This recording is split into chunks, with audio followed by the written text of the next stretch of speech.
Halo teman-teman, pada video kali ini saya akan menjelaskan praktikum tentang gerak lurus beraturan atau GLB dan gerak lurus berubah beraturan atau GLBB. Berdasarkan hasil pengamatan yang sudah dilakukan pada awal praktikum, alat yang digunakan terlebih dahulu dirangkai menggunakan statif, kontrol tunggal, beban, tali, dan stopwatch, dan bahan-bahan lainnya. Setelah semua alat siap, praktikum dilakukan dalam dua percobaan, yaitu percobaan GLB dan GLBB.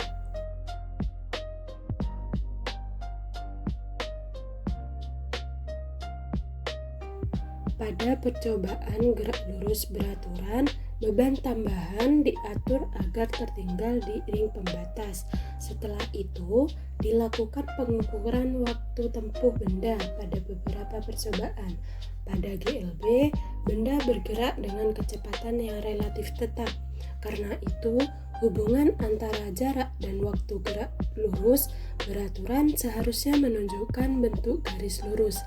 Berdasarkan tabel pengamatan, jarak yang digunakan pada percobaan GLB yaitu sebesar 0,30 meter, sedangkan waktu yang diperoleh pada setiap percobaan berbeda-beda, yaitu 0,62 sekon, 0,42 sekon, 0,34 sekon, 0,54 sekon, dan 0,47 sekon.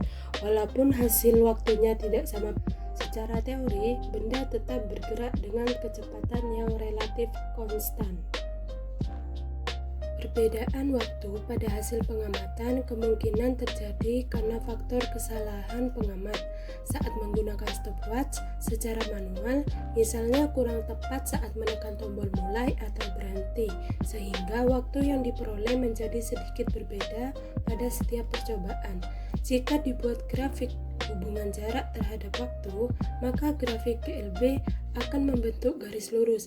Hal ini menunjukkan bahwa pertambahan jarak benda berlangsung secara teratur terhadap waktu sehingga kecepatan benda cenderung tetap. Selanjutnya, percobaan kedua yaitu gerak lurus berubah beraturan.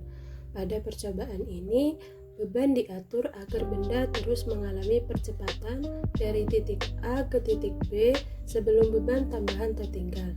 Dengan kondisi tersebut, benda dapat mengalami percepatan tetap sehingga gerak benda berubah semakin cepat.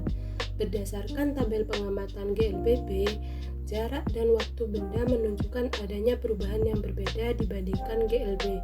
Pada percobaan ini, jarak BC dibuat bervariasi mulai dari 5 cm, 10 cm, 15 cm, 20 cm, hingga 25 cm.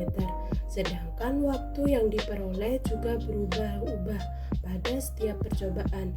Melalui hasil tersebut, dapat diamati bahwa pada GLBB, kecepatan benda tidak tetap karena benda mengalami percepatan. Oleh karena itu, grafik hubungan jarak terhadap waktu pada GLBB berbentuk kurva atau melengkung. Grafik ini berbeda dengan GLB yang berbentuk garis lurus. Bentuk kurva pada GLBB menunjukkan bahwa semakin lama waktu bergerak, maka kecepatan benda semakin bertambah akibat adanya percepatan tetap. Jadi, pertambahan jarak pada GLBB tidak selalu sama dalam setiap selang waktu. Dari praktikum yang telah dilakukan, dapat disimpulkan bahwa gerak lurus beraturan atau GLB merupakan gerak dengan kecepatan tetap, sehingga grafik jarak terhadap waktunya berbentuk garis lurus. Sedangkan gerak lurus berubah beraturan atau GLBB merupakan gerak yang mengalami percepatan tetap, sehingga grafik hubungan jarak terhadap waktunya berbentuk kurva atau melengkung. Namun, hasil pengamatan pada praktikum ini belum sepenuhnya sesuai dengan teori, karena masih terdapat perbedaan data waktu pada beberapa percobaan. Hal ini kemungkinan disebabkan oleh kurang telitinya pengamat saat menggunakan stopwatch secara manual.